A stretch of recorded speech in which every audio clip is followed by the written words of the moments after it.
ಅವ್ರಿಗೊಂದು ಆಡ್ ಅಲ್ಲ, ಅವ್ರಿಗೊಂದು ಆಡ್ ಮಾಡ್ಲಿಕ್ಕೆ ಪ್ರಹ್ಲಾದ್ ಜೋಶಿ ಸಾಹೇಬರು ಕಳೆದ 4 ಬಾರಿಯಲ್ಲಿ ಸಂಸದರಾಗಿದ್ದಾರೆ. ಪ್ರಹ್ಲಾದ್ ಜೋಶಿ ಸಾಹೇಬರು 4 ಬಾರಿಯಲ್ಲಿ ಸಂಸದರಾಗಿದ್ದಾರೆ.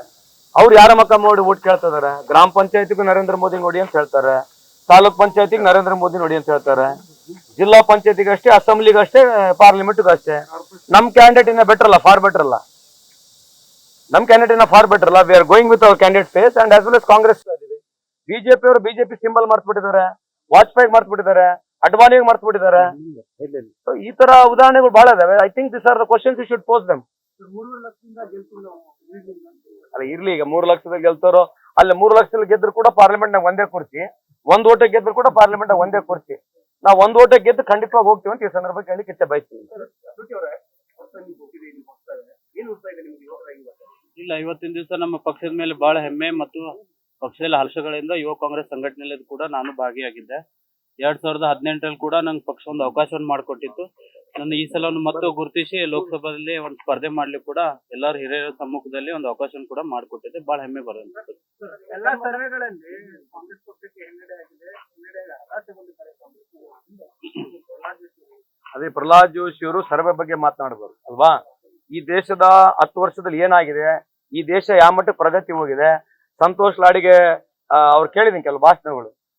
ಕಳೆದ 10 ವರ್ಷ ಸರ್ಕಾರ ಏನ್ ಪ್ರಗತಿ ಆಗಿದೆ ಅದನ್ನ ಬಿಟ್ಟು ಬಿಡ್ತಾರೆ. ಆರ್ಕೆ ಉತ್ತರ ಕೊಡೋದು, ಸಂತೋಷ್ ಲಾಡಿಗೆ ರಾಹುಲ್ ಗಾಂಧಿ ತರ ಮಗ ಬೇಕಾ, ನರೇಂದ್ರ ಮೋದಿ ತರ ಮಗ ಬೇಕಾ, ಈ ತರ ಇದ್ ಬೇಕಾ? ಈ ತರ ಸಂಸದರು ಮಾತನಾಡ್ತಕ್ಕಂಥ ಸರಿ ಇದೆಯಾ? Can you speak like that? See, you should speak about last 10 years. What is the progress, what is the development, GDP, ಬಡತನ ನಿರ್ಮೂಲನೆ ಎಷ್ಟಾಗಿದೆ, ಸಾರ್ವಜನಿಕರಿಗೆ ರೈತರಿಗೆ ಎಷ್ಟು ಅನುಕೂಲ ಆಗಿದೆ. ನೀವು ಪ್ರಾಜೆಕ್ಟ್ಸ್ ಗಳ ಬಗ್ಗೆ ಮಾತನಾಡಬೇಕು, ದೇಶದ ವಹಿವಾಟುಗಳ ಬಗ್ಗೆ ಮಾತನಾಡಬೇಕು, ಆರ್ಥಿಕ ಪರಿಸ್ಥಿತಿ ಬಗ್ಗೆ ಮಾತನಾಡಬೇಕು. ಅದನ್ನೆಲ್ಲ ಬಿಟ್ಕೊಂಡು ಯಾವ ಸಣ್ಣ ಸಣ್ಣ ವಿಷಯಗಳು ಜನಕ್ಕೆ ಡೈವರ್ಟ್ ಮಾಡ್ತಕ್ಕಂಥ ಮಾತಾಡಿದ್ರೆ ಏನ್ ಅರ್ಥ ಇಲ್ಲ.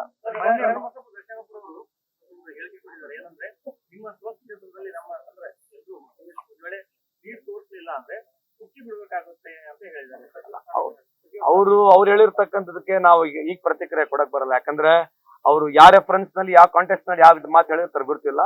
But it's okay, it is opinion. ಅದು ಮೊನ್ನೆ ಪ್ರಹ್ಲಾದ್ ಜೋಶಿ ಅವರು ಯಾರಾದ್ರೂ ಮನೆಯಲ್ಲಿ ಮಕ್ಕಳು ಹುಟ್ಟಿದ್ರೆ 2,000 ರೂಪಾಯಿಯಿಂದ ಮಕ್ಕಳು ಹುಟ್ಟಿದ್ದಾರೆ ಅನ್ನೋ ಮನಸ್ಥಿತಿಯಲ್ಲಿ ಕಾಂಗ್ರೆಸ್ ನೋಡ್ತಾರೆ ಅಂತ.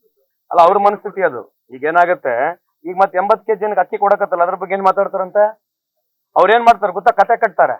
ಯಾರೋ ಒಂದು ಹಿಂಗ್ ಹೇಳಿದ್ರು, ಯಾರೋ ಒಂದು ಹಂಗ್ ಹೇಳಿದ್ರು ಅಂತ ಹೇಳಿ. ನೀವೆಲ್ಲಾನು ಕೇಳಿಸ್ಕೊಂಡ್ರೆ ಯಾರು ಹೆಂಗ್ ಹೇಳಿದ್ರು ಅಂತ ಹೇಳಿ ನೀವ್ ಕೇಳಿದ್ರ ಆ ಕತೆ? ಈ ಕತೆ ಹೆಂಗಂತಂದ್ರೆ ಬೇರೆ ರೆಗಲ್ ಮೇಲೆ ಬಂದು ಕಿಟ್ಟುಬಡೆ ಕತೆ. ಅದು ಹೊಸ್ತಾಗಿಲ್ಲ, ಇದು ನಾನು ಬಹಳ ಸಲ ಅಬ್ಸರ್ವ್ ಮಾಡಿದ್ದೀನಿ.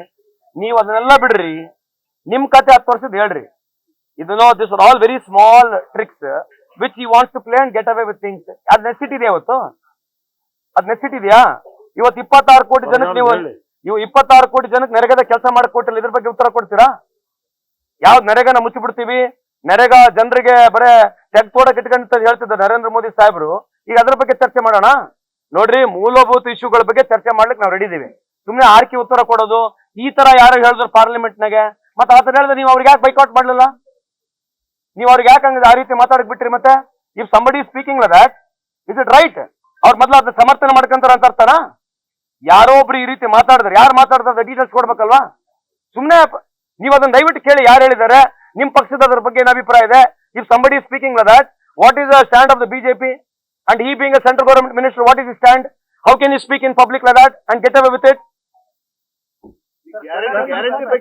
ಅಲ್ರಿ, ಅವ್ರು ಮಾತಾಡಿರ್ತಕ್ಕಂಥ ಮಾತು ಅರ್ಥ ಮಾಡ್ಕೊಳ್ಳಿ.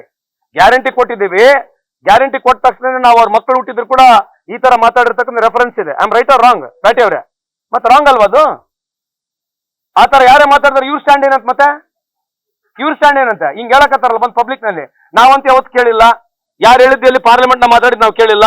ಚುನಾವಣೆ ಹತ್ರ ಬಂತು ಇದು ಹೇಳಿದಾರೆ. ಮತ್ತೆ ನಿಮ್ ಸ್ಟ್ಯಾಂಡ್ ಏನು? ಪ್ರಹ್ಲಾದ್ ಜೋಶಿ ಸಾಹೇಬ್ರೆ, ಯಾರೇ ಒಬ್ರು ಹಿಂಗ್ ಮಾತಾಡಿದ್ರೆ ನೀವು ಖಂಡನೆ ಮಾಡ್ಬೇಕಾಗಿತ್ತು, ಅವ್ರಿಗೆ ಪಾರ್ಲಿಮೆಂಟ್ ಹೊರ ಕಳಿಸ್ಬೇಕಾಗಿತ್ತು. What did you do?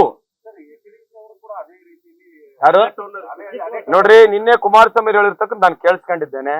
ಅದು ಅವ್ರ ವಿವೇಚನೆ. It shows what sort of mind set he has got. So he is supposed to answer. Why should I supposed to answer? People are going to take care of it, ಅಲ್ಲ? ಅದನ್ನ ಹೇಳ್ದಲ್ರಿ, ಆ ಮನಸ್ಥಿತಿ ಹೆಣ್ಮಕ್ಳು ದಾರಿ ತಪ್ತಾ ಇದಾರೆ ಅಂತ ಹೇಳ್ತಕ್ಕಂಥ ಮಾತು ಹೇಳಿರ್ತಕ್ಕಂಥ ನಾನು ಕೇಳಿದ್ದೀನಿ. If whatever I have understood rightly, I don't want to comment on it because it shows his mindset, ನಂದಲ್ಲ ಅಲ್ವಾ? ನೀವು ಅದನ್ನ ಕೇಳಿ, ಈ ತರ ಮಾತಾಡೋದು ಸರಿ ತಪ್ಪು ಅಂತ ಅವ್ರನ್ನ ಕೇಳಿ. According to me it's totally wrong. ಈ ತರ ಮಾತನಾಡಬಾರ್ದು, ಪದ ಬಳಕೆ ಮಾಡಬಾರ್ದು ಅಂತ ನನ್ನ ಅಭಿಪ್ರಾಯ. ಅದು ನೀವು ಅದ್ರಿ ಅವ್ರು ಕ್ಷಮೆ ಕೇಳ್ಬೇಕಿಲ್ಲ, ನಾನು ಯಾಕೆ ಹೇಳ್ಬೇಕು? If he has got conscious let him tell. ಯೋಜನೆಗಳ ಬಗ್ಗೆ ಮಾತಾಡೋದು ಸರಿನಾ ಅಂತ ಅಲ್ಲ ನೀವು ಅವ್ರ ಯೋಜನೆಗಳ ಬಗ್ಗೆ ಮಾತಾಡೋದು. ಅಲ್ಲ, ಅವ್ರ ಯೋಜನೆ ಬಗ್ಗೆ ಮಾತನಾಡ್ಲಿಲ್ಲ. ಈ ಯೋಜನೆಗೆ ತಗೊಂಡಿರ್ತಕ್ಕಂಥ ಹೆಣ್ಮಕ್ಳು ದಪ್ಪ ತಾರಿ ಹಿಡಿತಾರೆ ಅಂತ ಹೇಳ್ತಾರೆ. So it's morality of women ಬಗ್ಗೆ ಮಾತನಾಡ್ತಿದ್ದಾರೆ. ಮಾರಲಿಟಿ ಆಫ್ ವುಮೆನ್ ಬಗ್ಗೆ ಮಾತನಾಡಿದಾಗ ನಾವೆಲ್ಲ ಕಾನ್ಶಿಯಸ್ ಇರಬೇಕು. Immaterial of whichever party we come to, I personally feel ನಾನು ಅದನ್ನ ಕ್ರಿಟಿಸೈಸ್ ಮಾಡಕ್ ಹೋಗಲ್ಲ. It shows his mindset. So in public domain whether he wants to ask forgiveness or it's left to him. If you are sensitive, you better ask it. If you are not sensitive, please continue with it. Very sorry. Now I am very sorry to hear this. One of the greatest actor, director cum producer. ನಾನೀಗ ಬಹಳ ಹತ್ರದಿಂದ ಪರಿಚಯ. ನಾನು ಕೆಲವಾರು ಸಂದರ್ಭದಲ್ಲಿ ಇಬ್ಬರು ಸೇರಿ ಒಂದು picture ಮಾಡ್ಬೇಕಂತಿದ್ದು ಹಳೆ ಕಾಲದಲ್ಲಿ. That's okay. But great talent, we have last a great human being ಅಂತ ಈ ಸಂದರ್ಭಕ್ಕೆ ಹೇಳಲಿಕ್ಕೆ ಬಯಸ್ತೇನೆ. ಇವತ್ತು ವೈಯಕ್ತಿಕವಾಗಿ ಅವ್ರ ಫ್ಯಾಮಿಲಿಗೆ ಆ ಒಂದು ಏನು ನಷ್ಟ ಇದೆ, ಆ ದೇವ್ರು ಎದುರಿಸ್ತಕ್ಕಂಥ ಶಕ್ತಿ ಕೊಡ್ಲಿ ಅಂತ ಅವರಲ್ಲಿ ಬೇಡ್ತೇನೆ, ದೇವರಲ್ಲಿ ಪ್ರಾರ್ಥನೆ ಮಾಡ್ತೇನೆ. Thank you. ನ್ಯೂಸ್ ಫಸ್ಟ್, ನಿರ್ಭೀತಿಯಿಂದ ನಿಮ್ಮ ಪರವಾಗಿ.